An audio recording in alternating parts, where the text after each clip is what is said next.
नमस्कार दोस्तों, कैसे हैं आप सब लोग। मैं अंशुल शर्मा स्वागत करता हूं आपका आपके प्यारे इस चैनल ब्रेनिक एजुकेशन केमिस्ट्री में, जिसमें आज हम जानेंगे विद्यालय, जिसमें आप डेली जाते हैं, इतने बड़े हो गए पढ़ते पढ़ते, उसी के बारे में चर्चा करेंगे।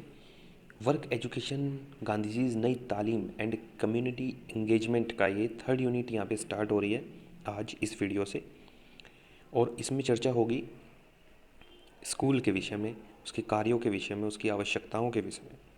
ठीक है दोस्तों। ये नया जो सब्जेक्ट ऐड हुआ है, सेकंड टाइम इसका पेपर होने वाला है, जो कि आप लोग देंगे। फर्स्ट टाइम वाले ने तो सबने दे चुके। ठीक है दोस्तों। ज़्यादा कुछ हार्ड है नहीं, बहुत इजी है, बहुत ही इजी है। सबसे पहले देखते हैं कि विद्यालय का अर्थ क्या है। विद्यालय जो है वो दो शब्दों से मिलके बना है। आपने बहुत बार संधि विच्छेद हिंदी व्याकरण में किया होगा विद्यालय का। विद्या जमे आलय। ठीक है। विद्या का अर्थ क्या हो गया, ज्ञान से रिलेट कर गया, है ना। और आलय मतलब होता है घर या स्थान या जगह से इसका मतलब है। तो ऐसा स्थान जहाँ पर क्या मिलती हो, विद्या मिलती हो, ज्ञान मिलता हो, ठीक है, उसको हम बोल देंगे विद्यालय। Clear guys. नेक्स्ट आता है, एक शब्द है स्कूल। स्कूल जो वर्ड है ये हम बहुत यूज़ करते हैं, स्कूल वर्ड, है ना, कि स्कूल जा रहा है क्या, स्कूल चल रहा है क्या, स्कूल से आया, स्कूल गया। ठीक है। तो इसकी जो उत्पत्ति हुई है वर्ड की, वो ग्रीक भाषा के स्कोल से हुई है। SCHOOL, स्कोल, है ना, जिसका अर्थ होता था वहाँ पर उस समय में अवकाश, छुट्टी, है ना। होता क्या था कि जो वहाँ के लोग थे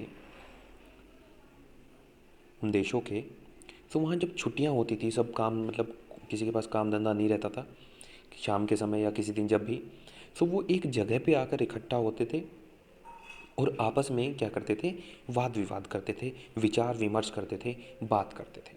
ठीक है। अब धीरे धीरे आगे चल के यही जो स्थान है वो एक विद्यालय में परिवर्तित हो गया, एक सुनियोजित ढंग से वहाँ पर शिक्षा दी जाने लगी। ठीक है दोस्तों। वाद विवाद और वार्तालाप के स्थान एथेंस के जो युवक थे वो क्या करते थे, एक ऐसी जगह उन्होंने मतलब बनाई हुई थी, जैसे आज भी होता है गाँव में या शहरों में पार्क वगैरह। ठीक है। इसी टाइप से समझ लीजिए कि पहले स्कूल नहीं था तो ऐसे होता था कि वो खेलते थे, कूदते थे, वहाँ पर युद्ध का अभ्यास करते थे, है ना। और अपनी जो भी चीज़ें हैं वो वहाँ पे विचार विमर्श और वाद विवाद ये सब चीज़ें करते थे कि कैसे अपनी स्किल्स को डेवलप किया जाए। एक ऐसा स्थान, बाद में वो स्थान स्कूल के नाम से जाना गया, विद्यालय के नाम से फेमस हो गया, और वहाँ पर एक प्रॉपर वे में टाइम के अनुसार शिक्षा दी जाने लगी। ठीक है। तो ऐसे आया स्कूल। आई होप आपको क्लियर हो गया होगा।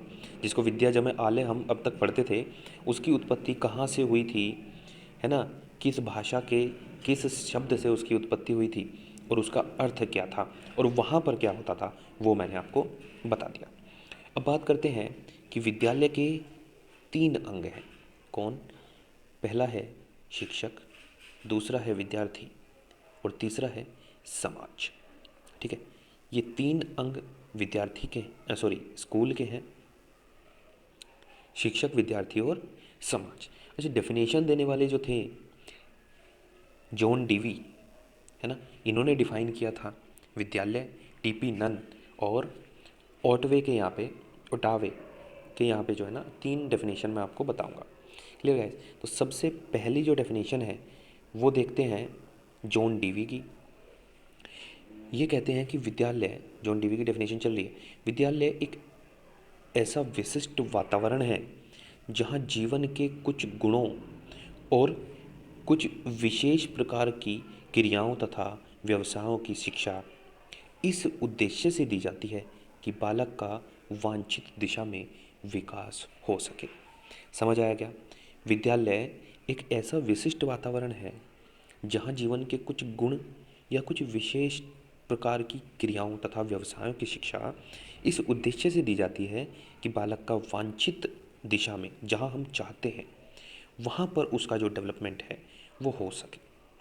ठीक है दोस्तों। सिंपल सी डेफिनेशन है, कुछ ज़्यादा नहीं है इसमें। जॉन डीवी कहते हैं कि ऐसा विशिष्ट वातावरण है जहाँ पर कुछ गुण की कुछ विशेष प्रकार की क्रिया तथा व्यवसायों की शिक्षा बालक को दी जाती है ताकि हम उसका डेवलपमेंट कर सकें। सिंपल है ना। आगे चलते हैं। TP none. टीपी नन इन्होंने क्या कहा कि विद्यालय को ऐसा स्थान नहीं समझना चाहिए जहाँ निश्चित ज्ञान दिया जाता है, वरन यह एक ऐसा स्थान है जहाँ बालकों की क्रियाओं के उन विशिष्ट रूपों में प्रशिक्ष बालकों को क्रियाओं के उन विशिष्ट रूपों में प्रशिक्षित किया जाता है जो इस विशाल संसार में सबसे अधिक महत्वपूर्ण तथा महान है। ठीक है, संसार में, यहाँ पे में आएगा। ठीक है, विशाल संसार में सबसे अधिक महत्वपूर्ण तथा महान है। Clear guys. तो टीपी नन क्या कहते हैं एक बार फिर से देख लीजिए। सिंपल है, इसमें कुछ ज़्यादा ऐसा नहीं है कि मैं यहाँ पे आपको समझाऊँ। इसमें कुछ सीधी सीधी आसान भाषा में डेफिनेशन है कि विद्यालय एक ऐसा स्थान नहीं समझना चाहिए विद्यालय को कि जहाँ पे सिर्फ कुछ पर्टिकुलर ज्ञान ही दिया जाता है। लेकिन वैसे ये पहला जो सेंटेंस है ये सच्चाई है कि एक फिक्स सिलेबस ही वहाँ पे पढ़ाया जाता है, लेकिन इनके शब्दों में क्या है कि ये विद्यालय को क्या समझते हैं। ये समझते हैं टीपी नन कि एक ऐसा स्थान है जहाँ बालकों की क्रियाओं के उन विशिष्ट रूपों में उन्हें प्रशिक्षण दिया जाता है या प्रशिक्षित किया जाता है जो इस संसार में सबसे अधिक महत्वपूर्ण तथा महान है। ऐसे कार्य उनको सिखाए जाते हैं जो यहाँ पे मेन है, महत्वपूर्ण है, सबसे ज़्यादा मेन है, उनसे ज़्यादा कुछ नहीं। ठीक है, ये बोलते हैं। Clear guys.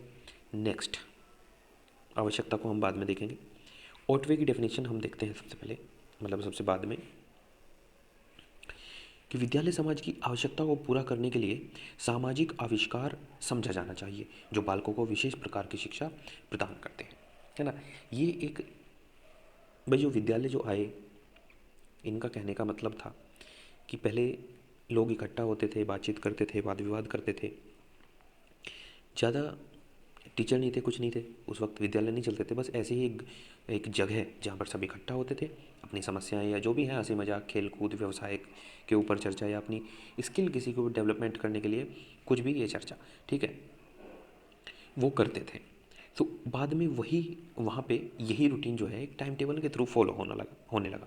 ठीक है, तो ये कहाँ से आया? समाज से ही एक निर्मित हुआ है ये एक प्रक्रिया जिसको हमने विद्यालय बोल दिया, है ना। एक स्थान को हमने विद्यालय बोल दिया और उसमें जो क्रियाएं होने लगी उनको हमने क्या, शिक्षा बोल दिया।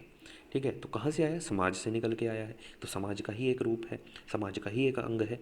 तो ये भी यही कह रहे हैं कि विद्यालय समाज की आवश्यकता को पूरा करने के लिए एक सामाजिक आविष्कार जो है वो है।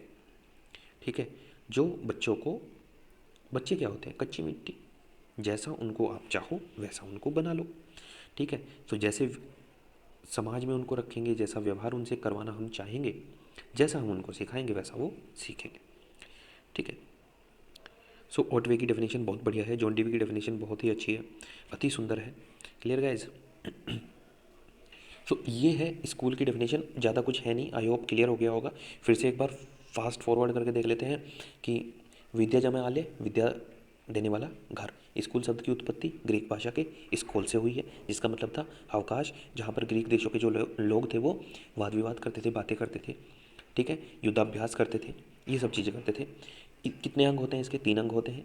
ठीक है, एक शिक्षक होता है, एक विद्यार्थी होता है, एक समाज होता है। ठीक है, जॉन डीवी की परिभाषा, टीपी नन की परिभाषा और ऑटवे। ठीक है, ये 3 डेफिनेशन आपको याद रखनी है और बाकी जो मैंने यहाँ पे जो भी आपको बातें बताई हैं वो सब आपको याद रखना है और ऐसे ही आपको लिख के आ जाना है, मज़े लेने हैं, मार्क्स आ जाएंगे आपके बिंदास। सो गाइज, नेक्स्ट वीडियो में हम देखेंगे आवश्यकता। ठीक है, थोड़ा सा ज़्यादा समझाना पड़ेगा, 10 मिनट की वीडियो यही हो गई। अगर मैं आवश्यकता भी इसी वीडियो में समझाऊंगा तो वीडियो काफ़ी लेंदी हो जाएगी। ठीक है दोस्तों, सो आज की वीडियो को फिनिश करते हैं, तब तक के लिए पढ़ते रहें, आगे बढ़ते रहें। अगर कोई भी आपको यहाँ पे डाउट है, कुछ भी आपको कहना है या इसमें कोई त्रुटि है, तो प्लीज़ आप मुझे कमेंट बॉक्स में कमेंट करें, मैं आंसर ज़रूर करूँगा। टिल देन हंसते रहें, मुस्कुराते रहें। All the best.